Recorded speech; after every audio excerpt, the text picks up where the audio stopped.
quotidiennes régionales et les télévisions locales vous présentent le Club des Territoires. Pour ce club, Stéphane Vernet de Ouest France. Bonjour Stéphane. Bonjour. Merci d'être avec nous. Jean-Baptiste Daoulas, journaliste politique à Libération. Bonjour Jean-Baptiste, merci d'être là. Et un autre breton, Alexandre Poussard. Oui, bonjour Alex, merci également, vous nous avez rejoints. Et pour faire le point, évidemment, sur les résultats dans nos départements, nos envoyés spéciaux et journalistes de la presse régionale. Samia Decher est à Lille, dans le Nord. Steve Jourdain est à Paris. Audrey Vuettaz est à Nanterre, dans les Hauts-de-Seine. Et puis Pierre Mathis, du journal L'Indépendant, est à Perpignan, dans les Pyrénées-Orientales. On vous retrouve dans quelques instants. D'abord, on va regarder ce qui se dessine comme le nouvel hémicycle du Sénat.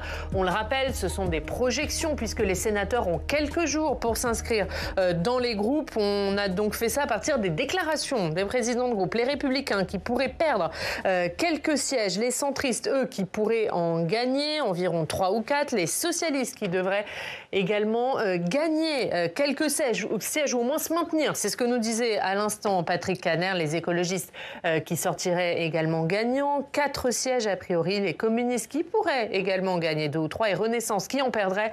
Mais François Patriat nous le redisait à l'instant, ils ne passeront pas sous la barre des 20 sénateurs, ils étaient 24. Et puis évidemment, l'autre fait marquant, c'est l'entrée du Rassemblement national. Vous le voyez, le RN qui là, de manière sûre, comptera 3 sénateurs. Jean-Baptiste Daoulas, quand vous regardez cet hémicycle, qu'est-ce que vous vous dites? Finalement, c'est la stabilité au Sénat?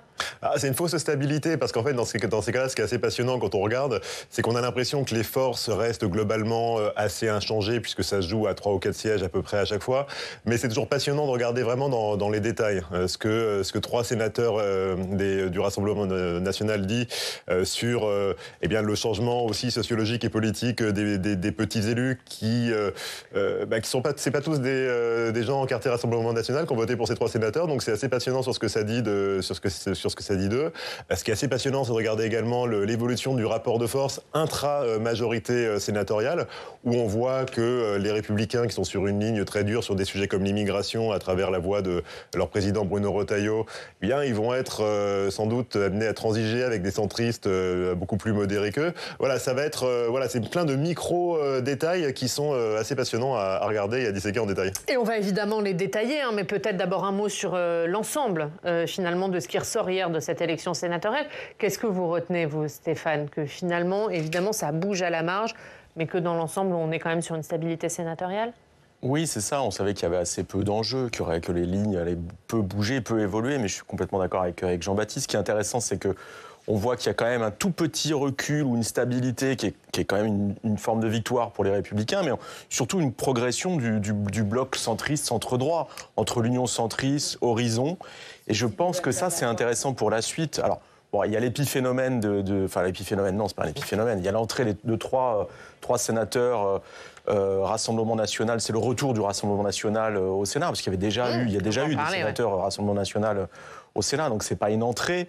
Mais moi, ce que je retiens surtout, c'est le renforcement de ce centre-droit et qui, à mon avis, peut changer pas mal de choses pour la suite, notamment la suite du quinquennat et les rapports entre l'exécutif, le gouvernement, le Sénat et l'Assemblée par ricochet. Ça va être intéressant. Alors on va revenir dans le détail sur ces résultats. On va continuer notre tour de France des résultats dans vos départements. On va à Perpignan, où on retrouve Pierre Mathis. Bonjour Pierre, merci beaucoup d'être avec nous. Vous êtes rédacteur en chef du journal L'Indépendant. Et Pierre, on se demandait si des sénateurs RN allaient être élus dans votre département. Ce n'a pas été le cas. Les Républicains font le grand chelem. Oui, les Républicains font le grand chelem. Ils le font parce qu'ils ont su bien préparer cette élection. Ils n'avaient que 2 candidats. Il n'y a pas eu de dispersion. Souvent, ici, dans les Pyrénées-Orientales, la dispersion est un petit peu la marque de fabrique. Là, il y avait peu de candidats. Donc, ils ont fait le plein de leur voix. Alors, ils ne l'ont pas fait au premier tour. Il a été nécessaire de voter sur les 2 tours. Quant au Rassemblement national, ils ont fait au 2e tour le plein de leur voix. pas beaucoup plus. Au premier tour, ils ont fait plus. Et là, c'est vrai qu'il y avait une deuxième candidature au sein du Rassemblement national, une candidature un petit peu ambiguë, une conseillère municipale de Perpignan qui a demandé à ne pas avoir cette étiquette-là et dont manifestement les voix sont allées chez les Républicains au deuxième tour après être allées au Rassemblement national au premier. On voit là, on va dire que dans les Pyrénées-Orientales, certaines stratégies, disons, de notabilisation se sont un petit peu retournées contre la stratégie locale. Il y a eu peut-être un petit peu d'ambiguïté vis-à-vis de la part du Rassemblement national, vis-à-vis de cette candidature dissidente, où ils n'ont pas su prendre leur distance, je dirais. Et finalement, bon, ça n'a pas marché. Après, les résultats sont assez logiques. Tout le monde fait ses voix dans les Pyrénées-Orientales. On regarde votre une, évidemment, duo Les Républicains pour les Pyrénées-Orientales. C'est à la une de l'Indépendant dans son édition de Perpignan. Merci beaucoup. Merci Pierre Mathis d'avoir été avec nous. Alors, échec du Rassemblement national dans les Pyrénées-Orientales, mais succès dans les Hauts-de-France, où on va de Perpignan, on va à Lille, où on retrouve Samia Dechir. Bonjour Samia, merci, rebonjour. Merci à nouveau d'être avec nous. Samia, on le disait, l'un des enseignements de cette soirée, c'est la percée du Rassemblement national qui fait son retour au Sénat, et notamment une percée dans les Hauts-de-France. Oui, Oriane, la région a élu 2 sénateurs du Rassemblement national hier. Dans le Pas-de-Calais d'abord, c'était assez attendu. Christopher Jurek a gagné son siège au Palais du Luxembourg. Il a 38 ans, c'est le premier adjoint de Steve Briouat à la mairie d'Hénin-Beaumont, le fief de Marine Le Pen. Et puis dans le nord, ici à Lille, ce n'était pas gagné, mais Joshua Auchard a réussi à s'imposer lui aussi. Il n'a que 36 ans, il est élu municipal à Denain et c'est un proche de Sébastien Chenu. Il est donc désormais sénateur du Rassemblement national dans le Nord, tout comme Christopher Jurek. C'est la première fois que les Hauts-de-France élisent des sénateurs d'extrême droite. Alors forcément, l'ambiance, elle était un peu particulière dans les préfectures. Hier, à l'annonce des résultats à Lille et à Arras, les partisans du RN ont explosé de joie et en réaction, les troupes des autres partis les ont fortement hués. La scène s'est reproduite plusieurs fois dans la soirée. On peut dire que dans le Nord, comme dans le Pas-de-Calais, les sénateurs d'extrême droite ont été élus dans des conditions assez similaires. Le scénario est le même. D'abord, ils ont tous les deux profité des divisions de la gauche et de la droite. Je rappelle que quand même dans le Nord, il y a eu pas moins de 16 listes. C'est énorme pour seulement 11 sièges de sénateurs à pourvoir.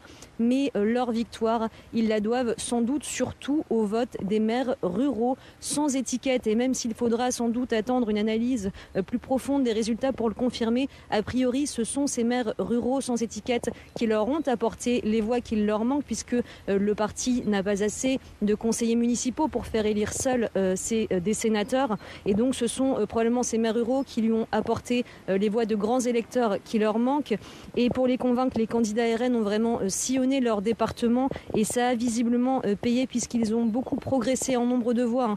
Tous les deux, ils ont presque doublé le nombre de voix des sénatoriales par rapport à il y a 6 ans. Donc on peut dire vraiment que l'implantation du Rassemblement national dans le Nord est désormais très solide puisque c'est la région qui offre au parti 2 des 3 sénateurs qu'elle réussit à faire élire cette année. Merci Samia, merci beaucoup d'avoir été avec nous depuis Lille. C'est l'un des enseignements de cette soirée, Stéphane, le retour du Rassemblement national au Sénat avec un nombre inédit de sénateurs, ils seront 3. C'est la preuve de la notabilisation de ce parti ? Oui, moi je pense que ça fait partie des enseignements du scrutin, mais c'était attendu aussi. Ce qu'il faut regarder, en fait, au-delà du nombre de sénateurs élus, parce que 3 c'est modeste, entre guillemets, mais au-delà du nombre de sénateurs élus, regardez le nombre de voix qui ont été totalisées par... moi, je ne l'ai pas encore fait ce travail-là, mais je pense que ce sera intéressant de regarder s'il y a une progression, parce que ça traduira aussi la diffusion des idées, de la notabilité ou de la respectabilité de ce parti d'extrême droite auprès des grands électeurs, donc des élus de ce pays. Et ça, je pense que c'est intéressant, parce que c'est quelque chose qu'on a aussi du mal à mesurer. Je vous rappelle que d'élection en élection municipale, parce que 95% des grands électeurs sont des conseillers municipaux, on a une progression très spectaculaire, constante et continue du nombre d'étiquettes, de listes sans étiquette. Mais des candidats sans étiquette ne sont pas des candidats sans idées. Et donc, en fait, c'est pas toujours facile à évaluer. Donc, ce vote-là, à mon avis, il permettra aussi de voir quelle est la progression de la diffusion des idées du parti par capillarité sur l'ensemble du territoire. Et le nombre de députés qu'ils ont réussi à placer à l'Assemblée aux dernières législatives, à mon avis, participent à ce mouvement-là. Parce que vous avez aussi des gens en circo qui diffusent leurs idées et qui sont présents auprès des élus. Et c'est vrai qu'on a beaucoup dit que le Rassemblement national était un parti de scrutin national et qu'ils avaient du mal dans les élections locales. Est-ce que là, cette augmentation du nombre de voix dans des élections qui sont typiquement des élections d'élus, ça prouve qu'ils sont en train de réussir leur implantation locale ? Je dirais que ça dit deux choses, c'est-à-dire que d'un côté, au niveau des idées, les élus locaux sont de plus en plus des Français comme les autres, donc la porosité qu'on voit dans la population générale se ressent de plus en plus chez des élus locaux qui, dans les petites communes, en général, ne sont pas encartés, donc peuvent, comme n'importe quel Français, être tentés par le Rassemblement national. Et ça dit aussi quelque chose de sociologique, parce que les élus locaux étaient assez conservateurs, pas forcément conservateurs au niveau d'une grille idéologique, mais en tout cas conservateurs dans le sens de ne pas faire confiance à n'importe qui pour les représenter au Sénat. Et ce que l'on voit, c'est... alors, est-ce que c'était les conséquences d'une forme de notabilisation que le Rassemblement national essaye de mener au niveau local ou à l'Assemblée nationale depuis quelques années? En tout cas, il y a beaucoup moins de scrupules, de prévenance à glisser un bulletin pour un sénateur Rassemblement national chez les élus locaux. Et ça, je ne sais pas si ça a dit une sorte de succès de stratégie d'implantation locale. En tout cas, ça peut dire une sorte de succès d'une stratégie de notabilisation, d'institutionnalisation du Rassemblement national. On va voir les résultats en Ile-de-France, certains résultats en Ile-de-France. En tout cas, on va aller dans les Hauts-de-Seine, où on retrouve Audrey Vuettas. Bonjour Audrey, merci beaucoup d'être avec nous depuis Nanterre. Audrey, une élection dans les Hauts-de-Seine qui n'a pas été sans surprise. Oui, et pourtant, on nous avait promis des résultats nets et clairs à 18h30. Finalement, l'annonce a été faite à 20h30, après recomptage, avec des scores dans un mouchoir de poche. Première surprise, la liste LR, avec 3 sénateurs sortants, n'obtient que 2 sièges. Seuls Roger Carucci et Christine Lavarde sont élus. Philippe Pemsek est éliminé. C'est Marie-Dominique Ashliman, tête de liste dissidente à droite, qui fait son entrée au Sénat. Elle aurait bénéficié d'une volonté de renouveau chez les élus. C'est ce que nous ont confié certains LR hier soir. Et puis au centre, la soirée a été très belle. Hervé Marseille, le patron du groupe Union Centriste, conserve son siège. Il en gagne un autre. Sa seconde de liste, la modem Isabelle Florennes, devient donc sénatrice dans les pas de son père, qui n'est autre que Jean-Marie Van Lerenbergh, le sénateur du Pas-de-Calais, qu'elle rejoindra à la Chambre haute, et c'est une première. Et puis ouf de soulagement pour Xavier Iacovelli, le sénateur macroniste qu'on disait en difficulté ici dans les Hauts-de-Seine. Il conserve son siège. On l'a vu étreindre très longuement ses soutiens après un dépouillement très tendu. Et puis le dernier siège et 7e siège renouvelable revient au communiste sortant Pierre Ouzoulias, qui avait réussi à s'associer avec les écologistes et le Parti socialiste. Mais il était amer hier soir, car sa liste manque un second siège à 3 voix près. Un échec qu'il impute à la liste dissidente LFI. Voilà qui devrait donc faire parler au sein de la NUPES. Oriane. Merci beaucoup. Merci Audrey Vuettas pour ces résultats dans les Hauts-de-Seine. On va maintenant à Paris où on retrouve Steve Jourdain. Rebonjour Steve. Steve, vous nous avez beaucoup parlé tout à l'heure de ce grand chelem de la gauche à Paris, mais la droite, malgré ses divisions, a résisté. Oui, la droite résiste malgré les divisions, puisqu'il n'y avait pas moins de 3 listes imaginées sur la ligne de départ. Il y avait la liste LR officielle menée par la sénatrice sortante Catherine Dumas. Il y avait aussi une liste dissidente animée par Agnès Evren, la députée européen. Il y avait enfin une nouvelle liste dissidente menée par le sarkozyste Pierre Charon. On craignait une déperdition des voix. Finalement, ça n'a pas été trop préjudiciable, puisque la droite parvient à conserver ses 4 sièges de sénateurs ici à Paris. Agnès Evren fait son entrée au Palais du Luxembourg, tout comme Francis Spinner, le ténor du barreau parisien et maire du 16e arrondissement de Paris. En revanche, Pierre Charon quitte le Palais du Luxembourg après 12 ans de bons et loyaux services. Oriane. Et Alex, la droite résiste, mais la majorité présidentielle, elle est défaite. Oui, c'est Steve, Oriane, c'est pas... Je parlais à Alex en même temps, pour tout vous dire. Il est juste à côté de moi. La majorité présidentielle effectivement, qui s'effondre littéralement. Elle avait jusque-là un siège de sénateur à Paris, en la personne de Julien Bargeton. Julien Bargeton qui ne parvient pas à conserver son siège ici à Paris, ce qui a valu cette petite pique d'Anne Hidalgo, la maire socialiste de Paris, qui en analysant les résultats disait que c'était le sort réservé à ceux qui retournaient leur veste. Julien Bargeton, on le rappelle, était un socialiste. Il était même adjoint à la maire de Paris, Anne Hidalgo, avant de rejoindre Emmanuel Macron en 2017. Il ne parvient donc pas à conserver son siège, qui n'est qu'une demi-surprise à Oriane, puisque on le sait, le rapport de force qui sort de ce scrutin des sénatoriales est le reflet presque fidèle du rapport de force qui existe au Conseil de Paris, le rapport de force de ce qui est sorti des urnes au municipal de 2020, où Paris était divisé entre la gauche d'Anne Hidalgo et la droite de Rachida Dati. La majorité présidentielle s'était effondrée et le scrutin d'hier sénatorial a confirmé cette tendance. La majorité présidentielle qui est littéralement rayée de la carte au sortir de ce scrutin hier à Paris. Merci Steve, merci beaucoup d'avoir été avec nous depuis l'hôtel de ville de Paris. On entendra Alex dans quelques secondes, mais d'abord ce que nous disait Steve, notamment sur la majorité présidentielle à Paris. Est-ce que Renaissance, c'est le perdant de cette élection sénatoriale, Jean-Baptiste ? C'est un perdant différé, parce que les vrais perdants, c'est Benjamin Griveaux et Agnès Buzyn qui ont connu un fiasco assez retentissant il y a 3 ans au municipal.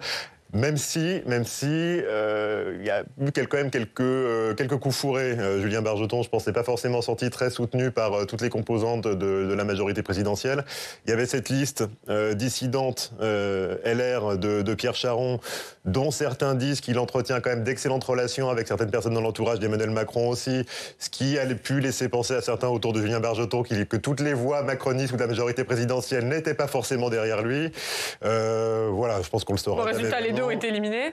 Les deux ont été éliminés. Et en tout cas, s'il y avait un tout petit espoir pour la majorité présidentielle de conserver le siège de Julien Bargeton, effectivement, il s'est fracassé sur cette division.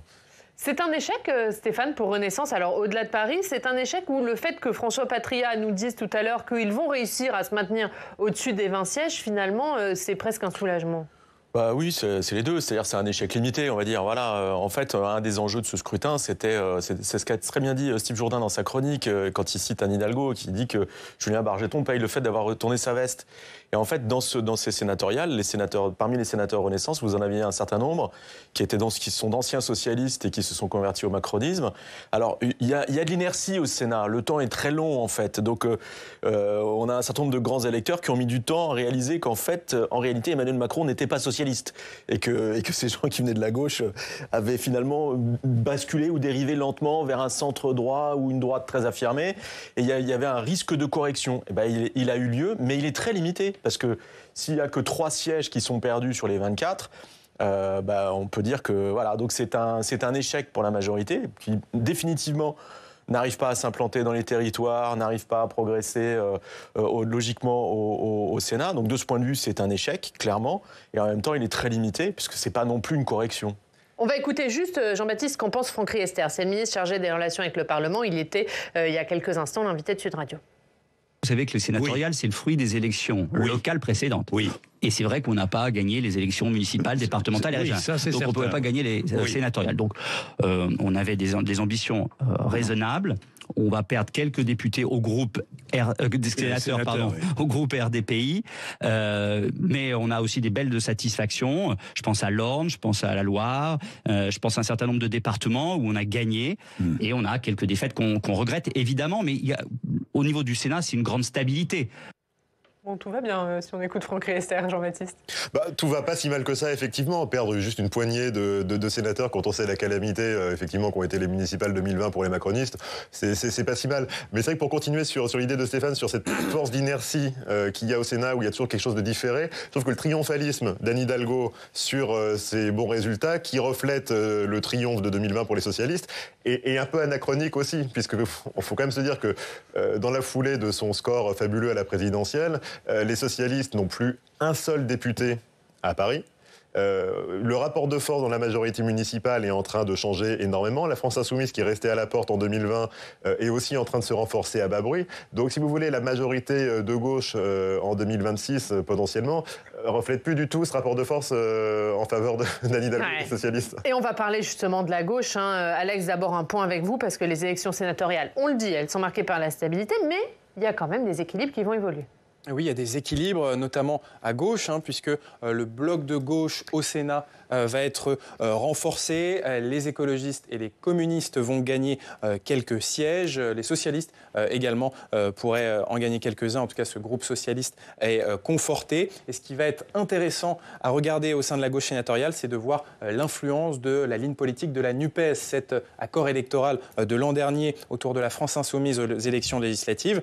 Par exemple, il faudra voir si Éric Kerrouche, le sénateur socialiste, va arriver à détrôner Patrick Kanner à la présidence du groupe socialiste au Sénat. Cela voudra dire que le groupe socialiste est plus favorable à cette ligne politique de la NUPES. Mais c'est une ligne politique que pourrait essayer d'infléchir un certain Yannick Jadot, qui a été élu sénateur écologiste à Paris et qui n'est pas très friand de cette union de la gauche autour des Insoumis. Et Alex, on précise que l'hémicycle qu'on a vu là, c'est une projection. Effectivement, c'est une projection, une estimation, puisque dans quelques jours, il va encore y avoir des tractations pour voir quel sénateur ira dans quel groupe. Et donc, ça va se finaliser dans les prochains jours. Un mot sur la gauche, puisque évidemment, c'est aussi l'un des enseignements. La gauche qui visait un ensemble de 100 sénateurs. Le pari est prestre réussi, ou est en passe en tout cas d'être réussi, nous disait Patrick Kanner. Ouais, on va voir. Il faut encore affiner les choses et puis voir comment les sénateurs se positionneront. Moi, ce que je regarde à gauche, ce dont on ne parle pas et qui me paraît intéressant, c'est la progression des communistes. Parce que le groupe CRCE au Sénat était celui qui risquait le plus, en fait. Je vous rappelle qu'ils avaient 15 sénateurs, si je ne me trompe pas, et 11 sièges renouvelables, ce qui est énorme. La plupart des groupes avaient la moitié de leurs sièges renouvelables. Eux, c'était plus des 2 tiers, et avec une interrogation sur en fait le recul d'un certain nombre d'élus communistes dans les communes, notamment autour de Paris. Enfin bon, il y avait pas mal de questions et je trouve qu'ils s'en sortent très bien.